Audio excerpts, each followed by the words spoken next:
नमस्कार साथियों, कस्तूरी देवी कॉलेज की ऑनलाइन क्लासों में आपका हार्दिक स्वागत है। आज हम बात करेंगे होब्स के संदर्भ में। होब्स के बारे में हमने पिछली कक्षाओं में वैज्ञानिक भौतिकतावाद व उसकी जीवनी व पुस्तकों के संदर्भ में पढ़ा।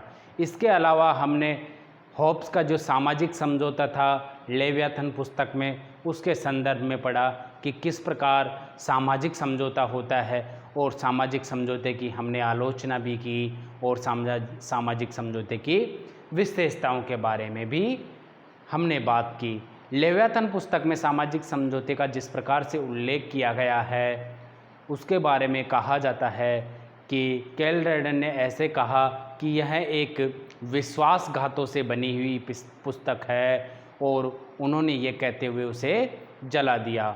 बहुत लोगों ने, बहुत सारे विचारकों ने इसकी लेवियाथन पुस्तक की बहुत ज़्यादा क्या की, आलोचना। उन्होंने सेबाइन जैसे ने, मैक्सी ने, इन्होंने भी इनकी आलोचना की। वाहन जो विचारक हैं उन्होंने तो यहाँ तक बोल दिया कि होब्स ने जो लोकतंत्र को समाप्त किया है, जिस प्रकार से लोकतंत्र को लोकतांत्रिक तरीके से समाप्त कर दिया है, वो बहुत ही क्या है, अमानवीय है। यानी कि इन्होंने होब्स की आलोचना की घोर। अब हमारे यह कुछ विचारकों के बीच प्रश्न उठता है कि क्या होब्स निरंकुशवादी था या नहीं, क्या होब्स व्यक्तिवादी था या नहीं। कुछ विचारकों का मानना है कि होब्स प्रथम व्यक्तिवादी था, लेकिन अगर हम ध्यान से देखें तो उसमें व्यक्तिवादी के तत्व कम दिखाई देते हैं, जबकि व्यक्तिवाद के मूल तत्व दिखाई नहीं देते हैं। इसी प्रकार से हम बात करें होब्स के संदर्भ में, तो होब्स के बारे में आज हम चर्चा करेंगे निरंकुश तत्वों के बारे में, और इसके अलावा होब्स के व्यक्तिवादी तत्वों के बारे में कि होब्स ने कौन कौन सी विशेषता है कि उनमें निरंकुशतावाद का तत्व दिखाई देता है। उस सभी के संदर्भ में हम चर्चा करेंगे कि होब्स ने लेवियाथन पुस्तक में किस प्रकार से एक निरंकुश शासक के संदर्भ में बात की। अब देखिए, हम सबसे पहले निरंकुश तत्वों के बारे में बात करते हैं। होब्स जो भी एक क्या है, सामाजिक समझौतावादी है और क्या है, कानूनी संप्रभुता का समर्थन करता है। उसी प्रकार से हम इनके कानूनी संप्रभुता से संबंधित जो निरंकुशतावाद के तत्व हैं उनके संदर्भ में करेंगे, होब्स के संदर्भ में। देखिए, निरंकुशतावाद तत्व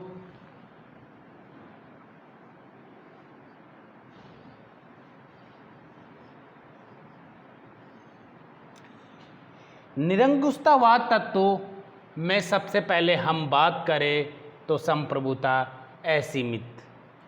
संप्रभुता असीमित है। संप्रभुता क्या है? असीमित। यानी कि संप्रभुता पर कोई भी नियंत्रण स्थापित नहीं है। होब्स के अनुसार उस पर कोई भी नियंत्रण नहीं कर सकता, ना ही उसे कोई आदेश दे सकता है और ना ही कोई उसके आदेशों का उल्लंघन करता है। यानी कि उसकी शक्तियों का इतना विस्तार किया है, संप्रभुता को इतना असीमित किया है कि उसकी सीमा बहुत ही क्या है, व्यापक है। वह किसी की भी संपत्ति छीन सकता है, किसी को भी दंड दे सकता है, किसी भी राज्य से शांति स्थापित कर सकता है, किसी भी राज्य से युद्ध कर सकता है। ये सब किसको दिया गया है? पावर एक संप्रभु शासक को। होब्स के अनुसार एक संप्रभु शासक के लिए असीमित शक्तियाँ, यानी उसको अधिक से अधिक शक्तियों का अर्जन किया गया है। वो अपनी शक्ति का विस्तार करता जाएगा, जितना ही क्या होता जाएगा, बलवान होता जाएगा, और जितना बलवान होगा उतना ही संप्रभु और असीमित शक्तियाँ प्रदान होगी। तो इसलिए हम कह सकते हैं कि इसमें यह एक प्रमुख निरंकुशतावादी का तत्व है, क्योंकि अगर निरंकुश वही हो सकता है जिसके पास असीमित शक्तियाँ हो। क्या बिना शक्तियाँ के निरंकुश बना जा सकता है? नहीं, क्योंकि उस पर जिस पे नियंत्रण स्थापित हो सकता है वह असीमित और निरंकुश नहीं हो सकता। आप देखिए, भारत का राष्ट्रपति भारत के राष्ट्रपति पर अगर संविधान का कोई भी प्रतिबंध ना हो, संविधान उल्लंघन का और किसी भी प्रकार से, तो क्या भारत का प्रधानमंत्री निरंकुश नहीं होगा? निरंकुश बन सकता है, लेकिन जब उस पर प्रतिबंध स्थापित कर दिए गए संविधान के और अन्य कुछ, तो फिर क्या होगा? उसकी संप्रभुता सीमित कर दी गई, असीमित नहीं रही। वह अपने क्षेत्र में ही कार्य कर सकता है, जिस प्रकार से कार्यपालिका अपने क्षेत्र में कार्य कर सकती है, व्यवस्थापिका अपने क्षेत्र में कार्य कर सकती है, न्यायपालिका अपने क्षेत्र में कार्य कर सकती है। तो इनकी सभी की क्या है? सीमित संप्रभुता है। जबकि व्यापक संप्रभुता है और असीमित संप्रभुता के संदर्भ में हम बात करें तो हॉब्स का मानना था क्या? कि संप्रभुता शासक को क्या दी गई है? असीमित दी गई है। यानी कि कानून का निर्माता कौन होगा? शासक होगा। हॉब्स के अनुसार कानून का निर्माता भी कौन होगा? शासक होगा। जबकि कानून के निर्माता के अलावा कानून की व्याख्या करने वाला भी कौन होगा? शासक होगा। दंड देने वाला भी कौन होगा? शासक होगा। कानून को लागू करने वाला भी कौन होगा? शासक होगा। तो हॉब्स ने इसी प्रकार से शासक को क्या दी? बहुत सारी असीमित शक्तियाँ दी, असीमित संप्रभुता। इस कारण हॉब्स के जो शासक बनाया उसमें क्या दिखाई देता है? निरंकुशतावाद का रूप या तत्व दिखाई देता है। इसीलिए हम प्रथम पॉइंट के बारे में चर्चा की कि संप्रभुता असीमित है हॉब्स के अनुसार। किसके अनुसार है? हॉब्स के अनुसार। हॉब्स के अनुसार संप्रभुता क्या है? असीमित है। संप्रभुता की जो धारणा है वो बहुत ही क्या है? असीमित है। अब हम बात करते हैं संप्रभु समस्त विधायकात्मक कानूनों का स्रोत है। हॉब्स के अनुसार, किसके अनुसार? हॉब्स के अनुसार जो भी विधायक अर्थात कानून का निर्माण करने वाला है, कानून के निर्माण का कार्य कौन करता है? व्यवस्थापिका। यहाँ पर व्यवस्थापिका का भी कार्य कौन करेगा? इसका शासक करेगा। अपनी इच्छा से कानून का निर्माण करेगा, अपनी मनमानी से कानून का निर्माण करेगा। तो मनमानी से और इच्छा से कानून का निर्माण करने के कारण क्या हुआ? हॉब्स का निरंकुश शासक हुआ। क्योंकि निरंकुश शासक के तत्व तो दिखाई दे रहे हैं इसमें, क्योंकि संप्रभु समस्त विधायकात्मक कानूनों का स्रोत है। इसका अर्थ क्या हुआ? इसका अर्थ हुआ कि वो समस्त प्रकार के कानूनों का निर्माण करेगा। किसी भी प्रकार के जो कानून होंगे उन सब का निर्माण कौन करेगा? हॉब्स का शासक। क्योंकि हॉब्स ने लेवियाथन से प्रभावित होकर के एक निरंकुश शासक के बारे में धारणा कि मेरा शासक कैसा होगा? एक निरंकुश होगा, उसके पास बहुत सारी शक्तियाँ होगी, असीमित शक्तियाँ होगी। वो अपनी मन से, अपनी इच्छा से कार्य करेगा। उसे आदेश देने वाला कोई भी नहीं होगा। सिर्फ प्रजा का कार्य क्या होगा? आदेश आज्ञा की पालन करना। और शासक का आदेश क्या होगा उनके लिए? ईश्वर के आदेश के समान होगा। यानी कि हॉब्स का जो शासक है वो क्या है? शासक नागरिक समझौते का एक परिणाम है, ना कि समझौते का भाग है। तो इसी प्रकार से हम कह सकते हैं कि संप्रभु समस्त विधायकात्मक कानूनों का स्रोत होता है। यानी कि सभी कानूनों का निर्माण कौन करता है? कौन करेगा सभी कानूनों का निर्माण? हॉब्स का शासक, यानी कि निरंकुश शासक। इसी प्रकार से इसमें देखने को मिलता है क्या? निरंकुशवाद के तत्व। हमने दो तत्वों के बारे में पढ़ा। पहला संप्रभुता असीमित संप्रभुता, और दूसरा पढ़ा हमने क्या? संप्रभुता का विधेयकात्मक कानून बनाने का स्रोत। यानी कि विधेयकात्मक जो भी निर्माण करेगा वो कौन करेगा? संप्रभु शासक करेगा। यानी शासक का कार्य होगा किसी भी प्रकार, यानी समस्त कानूनों का निर्माण कौन करेगा? शासक करेगा। इसी प्रकार से हम बात करें तीसरे पॉइंट के बारे में, संपत्ति का सृष्टा और नियामक। इसका अर्थ ये होगा कि संपत्ति का निर्माण कौन करेगा? संपत्ति का निर्माता कौन होगा? शासक होगा। शासक किसी से भी संपत्ति छीन सकता है, किसी को भी संपत्ति दे सकता है, किसी को भी पुरस्कार दे सकता है, किसी को भी दंडित करके उसकी संपत्ति का हरण कर सकता है। ये किसका मानना है? ये होब्स का मानना है। होब्स के अनुसार चाहे कोई भी व्यक्ति हो, गरीब हो, अमीर हो, उच्च हो, कुलीन वर्ग का हो, चाहे सैनिक वर्ग का हो, किसी भी प्रकार का वर्ग का हो, लेकिन होब्स के अनुसार जो संपत्ति का सृष्टा है, निर्माता है, वो कौन होगा? वो शासक होगा। यानी कि यहाँ पर भी हम देखें तो क्या है, यहाँ पर भी निरंकुशता तत्व के कुछ अधिकार दिखाई दे रहे हैं। तो हम कह सकते हैं कि होब्स का शासक कैसा होगा? एक निरंकुश शासक। क्योंकि अभी आपने देखा है कि भारतीय संविधान में जो संपत्ति का अधिकार पहले मौलिक अधिकार था, इसके अनुसार मौलिक अधिकार थे। बहुत सारे देशों में इसे अधिकार के रूप में संपत्ति के अधिकार को शामिल किया गया है। लेकिन होब्स ने यहाँ पर अधिकार किसका माना? शासक का। यानी कि अगर होब्स के बारे में अपन बात करें भारत के संदर्भ में, तो अगर ऐसे अधिकार रहता तो राष्ट्रपति और प्रधानमंत्री का ही रहता संपत्ति का। वो जिससे चाहते जिससे संपत्ति छीन लेते, जिससे नहीं चाहते उससे संपत्ति छोड़ देते। तो क्या ये ठीक रहता? ये न्याय होता? नहीं, ये न्याय नहीं कहा जा सकता। क्यों नहीं कहा जा सकता न्याय? क्योंकि ये तो अन्याय होता, किसी भी व्यक्ति की संपत्ति छीनना। क्योंकि वो कितनी मेहनत और मजदूरी करके संपत्ति बनाता है, मेहनत के द्वारा। तो किसी भी व्यक्ति की संपत्ति छीनना ये भी क्या है? अन्याय है। तो होब्स का जो ये तत्व है, संपत्ति के श्रेष्ठता और नियमांक, यानी संपत्ति को नष्ट करने का अधिकार भी किसको है? होब्स के शासक को। तो इस प्रकार से हम कह सकते हैं कि ये भी क्या है? एक निरंकुशतावाद के तत्व है, संपत्ति का श्रेष्ठता और नियमांक।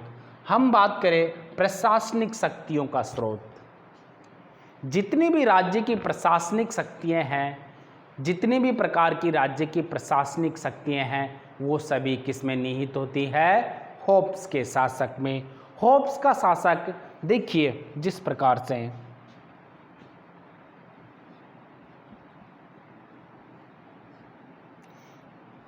ये होब्स का शासक है।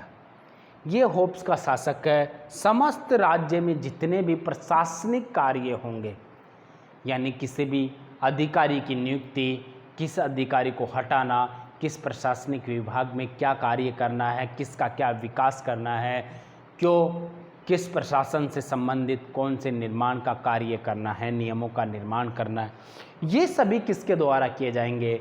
इस शासक के द्वारा। यानी कि ये शासक ही अपने अधीन सभी समस्त प्रशासनिक कार्य करेगा। उन सभी का क्या होगा? श्रोता होगा। उन सभी की देखरेख का कार्य कौन करेगा? प्रशासनिक सभी कौन करेगा? ये शासक करेगा। शासक का कार्य यही रहेगा, इसकी इच्छा के अनुसार, अपनी इच्छा के अनुसार क्या करेगा? ये नियुक्ति करेगा, किस व्यक्ति को कौन से पद पे, किसको मंत्री बनाना है, किसको सैनिक बनाना है और किसको वित्त मंत्री बनाना है, चाहे किसको कुछ भी अधिकारी बनाना है। ये सब क्या कौन निर्णय लेगा? ये होब्स लेगा। होब्स यानी कि होब्स का अर्थ हुआ होब्स का शासक। होब्स ने जो सामाजिक समझौते के माध्यम से, जिसे सामाजिक समझौते के माध्यम से जिस शासक को बनाया, वो सब कुछ क्या लेगा? प्रशासनिक निर्णय।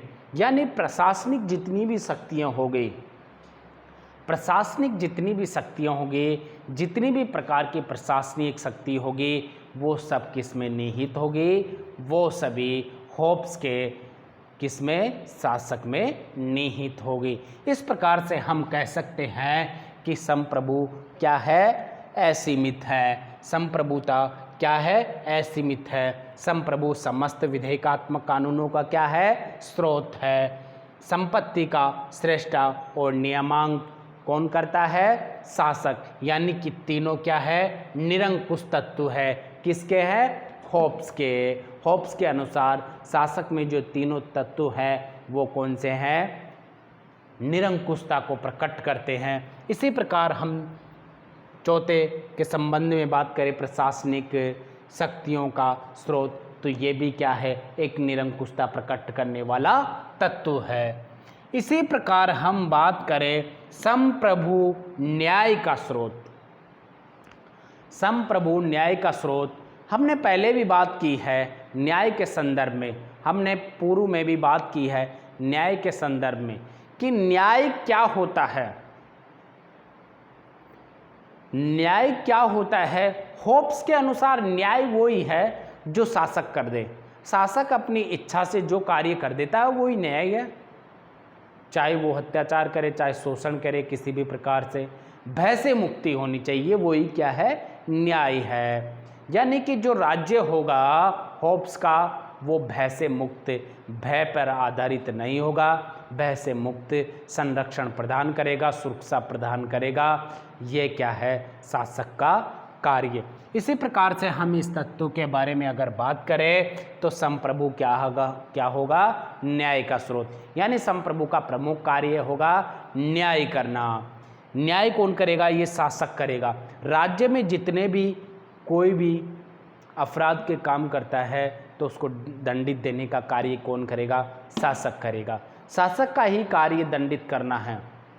अपनी इच्छा अनुसार वो दंड कैसे देता है, कम सज़ा या अधिक सज़ा या फांसी की सज़ा, किसी भी प्रकार की कोई भी सज़ा दे सकता है। इस पर कोई भी क्या नहीं है? बंधन नहीं है, कोई भी क्या नहीं है?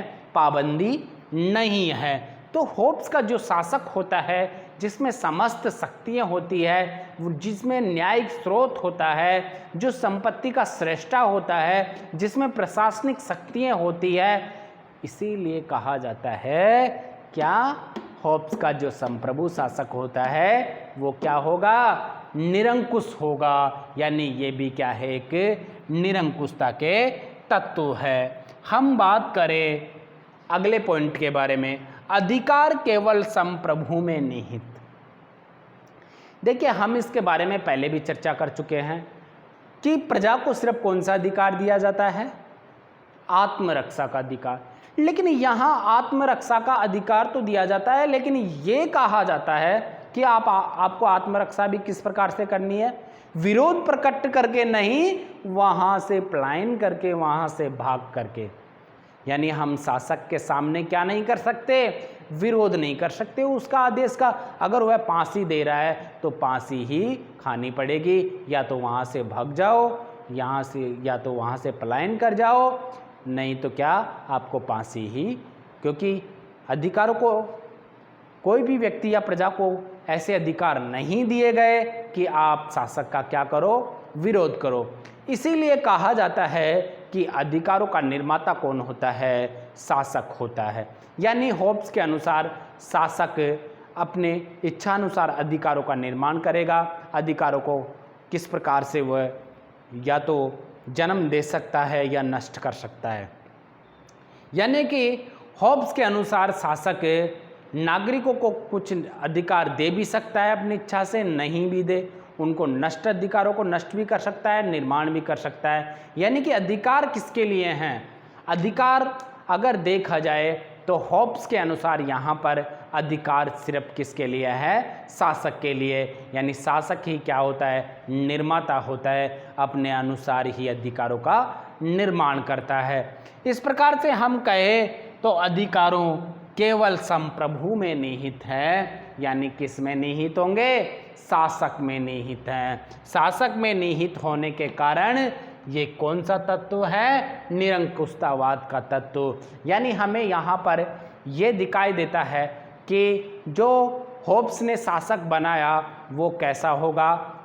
निरंकुश होगा, क्योंकि वो अपनी इच्छा से अधिकार बना रहा है। अरे अधिकार हमारे यहाँ पर भारत में दिए गए हैं, हमें मूल संविधान से प्राप्त है, अधिकार प्राप्त है ना मूल संविधान से। तो हमारे यहाँ पर शासक क्या नहीं बन सकता? निरंकुश नहीं बन सकता, हमारे अधिकारों को निलंबित नहीं कर पाता, क्योंकि आपातकाल में निलंबित होते हैं। लेकिन यहाँ पर तो होब्स ने कहा कि शासक अपनी इच्छा से अधिकारों का हनन कर सकता है, अपनी इच्छा से शासक अधिकारों का निर्माण कर सकता है, उन्हें नष्ट कर सकता है। तो यहाँ पर क्या हो गया? वो एक निरंकुश हो गया। किस प्रकार से हो गया शासक? एक निरंकुश शासक हो गया।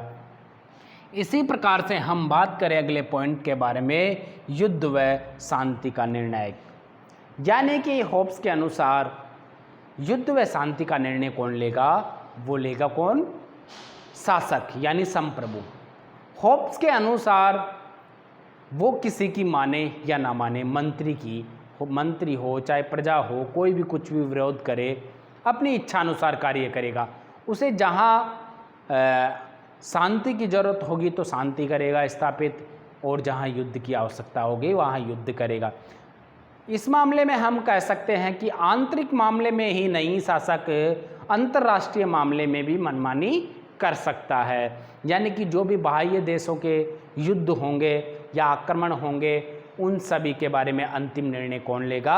शासक लेगा। इसीलिए हम कह सकते हैं यहाँ पर आंतरिक मामले में ही नहीं, अंतर्राष्ट्रीय और बाह्य मामले में भी निर्णय अंतिम संप्रभु शासक का होता है। इस प्रकार से यहाँ पर एक निरंकुशता का तत्व दिखाई देता है, क्योंकि वो अपनी इच्छा से, अपनी मनमाने, अपने तरीके से युद्ध करता है, अपनी इच्छा से ही शांति स्थापित करता है, अपनी इच्छा से ही क्या करता है? युद्ध करता है।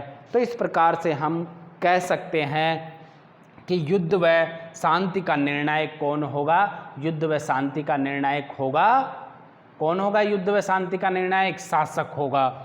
इसी प्रकार से हम अगले पॉइंट के बारे में अगर बात करें तो संप्रभुता अविभाज्य व अदेय। संप्रभुता कैसी है? अविभाज्य व अदेय, यानी संप्रभुता शासक में निहित होगी, शासक के टुकड़े नहीं किए जा सकते, यानी संप्रभुता का विभाजन नहीं किया जा सकता। कल हमने होब्स के बारे में जो संप्रभुता की विशेषताओं के बारे में चर्चा की थी, उन्हीं में हमारा टॉपिक रहा था कि संप्रभुता अविभाज्य व अदेय है। इसका अर्थ यह हुआ कि संप्रभुता का विभाजन नहीं किया जा सकता, संप्रभुता के टुकड़े नहीं किए जा सकते, संप्रभुता किसी को सौंपा नहीं जा सकता। इसीलिए हम कह सकते हैं कि ये भी क्या है? एक निरंकुशता के तत्व हैं। निरंकुशता के क्या है? तत्व हैं। होब्स ने जो शासक के विशेषता बताई थी, इसमें यह एक निरंकुशता का तत्व दिखाई देता है हमको। संप्रभुता का क्षेत्र सर्वव्यापी। संप्रभुता का क्षेत्र सीमित नहीं होता। संप्रभुता का क्या नहीं होता? क्षेत्र सीमित नहीं होता। संप्रभुता का क्षेत्र बहुत ही व्यापी होता है, बहुत ही ज़्यादा क्या होता है? व्यापक होता है। इसी प्रकार से हम कह सकते हैं कि संप्रभु राष्ट्र यानी कि संप्रभु शासक की शक्तियाँ क्या होती है? बहुत ही क्या होती है? व्यापक होती है। इसी प्रकार से हम बात करें तो चर्च संप्रभु के अधीन, यहाँ पर हम बात करें तो संप्रभु सबसे क्या होगा? शासक सबसे सर्वोच्च होगा। यहाँ पर जो ये राज्य हैं, इसने क्या माना? इसने व्यक्ति का शरीर माना, व्यक्ति का शरीर माना, और जो अन्य संस्थाएं हैं वो सभी क्या है? व्यक्ति के अंग हैं। यानी कि ये राज्य में जो चर्च है वो भी क्या हुआ? अंग हैं। तो अंग शरीर के क्या होता है? निहित होता है। इसी प्रकार से हम बात करें शासक के अधीन क्या होगी? चर्च होगी। यानी कि चर्च अपनी मनमानी नहीं कर सकती, अपने अनुसार कोई भी निर्णय नहीं दे सकती, बिना शासक के आदेश के कोई कार्य नहीं कर सकती, धर्म से संबंधित भी कोई भी निर्णय नहीं ले सकती जब तक शासक का क्या नहीं होता? आदेश नहीं होता। इसी प्रकार से हम कह सकते हैं होब्स के संदर्भ में कि होब्स ने क्या किया? शासक को सर्वव्यापी बनाया। हम इसी से यह निष्कर्ष निकालते हैं कि चर्च यानी धर्म से भी बड़ा, ईश्वर से भी बड़ा किसको माना? इसने शासक को माना। शासक को ईश्वर से भी बड़ा किसने माना? ईश्वर से भी बड़ा होब्स ने माना। होब्स के अनुसार चर्च से भी बड़ा क्या है? संप्रभु है। इसी प्रकार से हम कहें तो ये सभी तत्व निरंकुशतावाद के हैं। ये सभी तत्व होब्स के शासक में मौजूद हैं। इसीलिए हम होब्स को एक निरंकुशतावादी कह सकते हैं। हम बात करें उसके व्यक्तिवादी तत्वों के बारे में। देखिए, व्यक्तिवादी तत्वों के लिए जो इन्होंने मानव स्वभाव संबंधी धारणा रखी, हम इसका व्यापक अध्ययन करें तो इन्होंने मानव का एक असामाजिक प्राणी बताया, जबकि अरस्तु ने मानव को कैसा प्राणी बताया था? सामाजिक प्राणी। तो यहाँ पर जो इनकी धारणा है मानव स्वभाव के संबंधी वो विपरीत है। यहाँ पर क्योंकि इन्होंने नकारात्मक तत्वों का ही वर्णन किया है, इसीलिए हम इन्हें व्यक्तिवादी तत्व नहीं कह सकते। लेकिन कुछ कुछ मिलते जुलते तत्व हैं, क्योंकि मानव स्वभाव में भी कुछ तत्व व्यक्तिवादी होते हैं, स्वार्थी वगैरह। तो हम बात करें अगले बारे में, राज्य साधन और व्यक्ति साध्य। ये भी एक व्यक्तिवादी तत्व है, यानी राज्य का निर्माण व्यक्ति के लिए हुआ है, ना कि व्यक्ति का निर्माण राज्य के लिए हुआ है, क्योंकि व्यक्ति का हित ही राज्य का हित होता है। तो व्यक्ति क्या होगा, साध्य होगा, और राज्य क्या होगा, एक साधन होगा, यानी एक साधन मात्र है जो व्यक्ति का क्या करेगा, विकास करेगा। इसीलिए हम इसे एक व्यक्तिवादी तत्व माने। तो होब्स में ये एक व्यक्तिवादी तत्व दिखाई देता है। हम बात करें, राज्य एक कृत्रिम संस्था है। होब्स का मानना था कि राज्य एक ईश्वर द्वारा या प्राकृतिक संस्था नहीं, मानव द्वारा निर्मित संस्था है। तो ये भी एक व्यक्तिवाद का तत्व दिखाई देता है।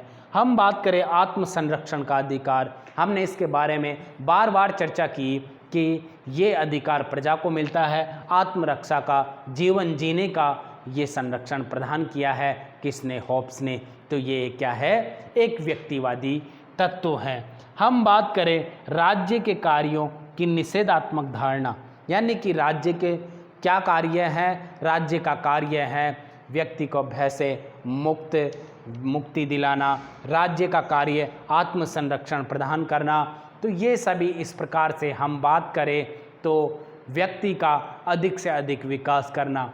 हम इसके बारे में बात करें व्यक्तिवादी तत्वों के बारे में, तो ये सभी तत्व होब्स के व्यक्तिवादी तत्व दिखाई देते हैं। लेकिन हम इसका निष्कर्ष करें, इसकी आलोचना करें, तो वास्तविकता में देखा जाए तो प्रथम व्यक्तिवादी होब्स को नहीं कह सकते।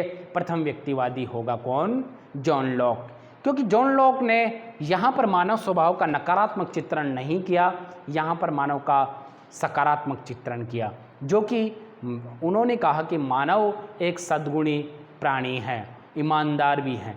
तो ये क्या है कि अगर देखा जाए तो व्यक्तिवादी के तत्व कम दिखाई देते हैं, जबकि होब्स के जो अध्ययन में हमें पता चलता है कि इन्होंने व्यक्तिवाद के विपरीत ज़्यादा कार्य किया है, इन्होंने निरंकुशतावाद को अधिक अपनाया है। तो इससे निष्कर्ष यही निकलता है कि होब्स ने क्या किया है, निरंकुशतावाद को अधिक महत्व दिया है। लेकिन हम कहें यहाँ पर तो होब्स ने समाजवाद की जो विशेषता थी उनको नहीं अपनाया, यहाँ पर कौन सी विशेषता को अपनाया, व्यक्तिवाद की। तो इसी प्रकार से हमने चर्चा की होब्स के संदर्भ में। होब्स के संदर्भ में हमने जन्म से लेकर उसके जो लेवियाथन पुस्तक में सामाजिक समझौते की विशेषता वगैरह थी, उन सभी के बारे में विस्तृत चर्चा की। होब्स के बारे में जो भी हमने चर्चा की, इसमें से जो भी क्वेश्चन बनेगा वो किस प्रकार से बनेगा, देखिए। होब्स का एक क्वेश्चन हो सकता है, क्या होब्स व्यक्तिवादी था, होब्स क्या निरंकुशवादी था, उसकी क्या विशेषता थी, होब्स के संप्रभुता की क्या विशेषता थी। इस प्रकार से क्वेश्चन बनेंगे और इन सभी के बारे में हमने विस्तृत चर्चा की। होब्स का सामाजिक समझौता किस प्रकार है, होब्स के सामाजिक समझौते की विशेषताएं के बारे में हमने चर्चा की, उसकी आलोचनात्मक परीक्षण भी किया। तो इन सभी के बारे में चर्चा करने के बाद में निष्कर्ष निकलता है कि होब्स कैसा था, एक मानव को क्रूर बताया, इसने पापी बताया, पाश्विक बताया, एक संघर्षशील बताया। इसीलिए हम इसे एक व्यक्तिवादी नहीं मान सकते, क्योंकि इन्होंने व्यक्ति को आत्म संरक्षण का अधिकार दिया, इसके अलावा कोई भी अधिकार नहीं दिया। इन्होंने कहा इटसेल्फ, जैसे तुम हो वैसे ही क्या है, लोग हैं। इनका कथन था कि जैसे तुम्हारा स्वभाव है वैसे ही सभी का स्वभाव होता है। तो पहले अपने आप को पढ़ो, इसके बाद में दूसरे के स्वभाव को पढ़ो। तो इनका कहना था कि मानव स्वभाव कैसा होगा, जैसा आपका होगा। तो इसी प्रकार से इन्होंने यह सब कुछ परीक्षण किया। ठीक है, अब हम अगली कक्षा में बात करेंगे लोक के संदर्भ में, लोक के बारे में विस्तृत चर्चा करेंगे। नमस्कार, धन्यवाद।